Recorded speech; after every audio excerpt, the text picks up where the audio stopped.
भाताची सडसडती शेते अन बांबूचे रान, गाय तुझेच गौरवगान. चंद्रपूरचा गौरव गीतातील या ओढींना सार्थक करत बल्लारपूर विधानसभा क्षेत्रातील चिचपल्ली येथे जो बीआरटीसी प्रकल्प सुधीर भाऊंनी उभा केला, त्यातून हजारोंना रोजगार मिळाला असून त्यामुळे विदेशात चिचपल्लीचे नाव पोहोचले आहे. या प्रकल्पातून आणखी समृद्धी मिळावी आणि महिला आत्मनिर्भर व्हाव्यात म्हणून पुन्हा मुनगंटीवार यांना निवडून देण्याची भावना लाभार्थी बहिणींनी व्यक्त केली आहे.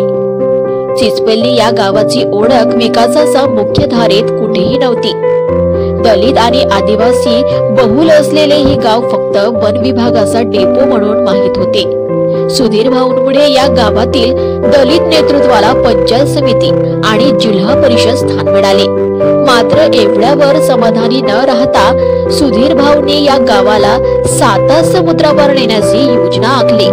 उजाडमाड रानामध्ये बांबूची प्रशस्त इमारत बांधून त्याचा लौकिक विदेशात केला. बांबू संशोधन आणि प्रशिक्षण केंद्र बनवून बांबूचे आधुनिक तंत्रज्ञान चिचपल्लीत आणले.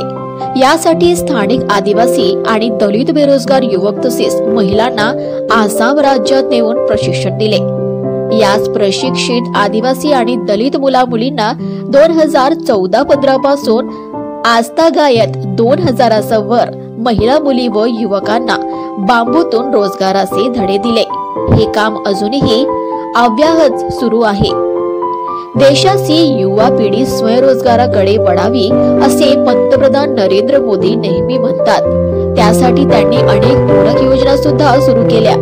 वनमंत्री असताना सुधीर भाऊंनी मोदींचा या विचाराने प्रेरित होऊनच बीआरटीसीची स्थापना केली. यासाठी कोट्यावधी रुपयांचा निधी दिला. एवढेच नव्हे तर स्वर्गीय रतन टाटा यांच्या संस्थेशी करार करून या योजनेचे भविष्य उज्ज्वल केले. मात्र मध्यंतरी उद्धव ठाकरे यांचा कार्यकाळात भाऊंचा या प्रकल्पाची वाताहत झाली.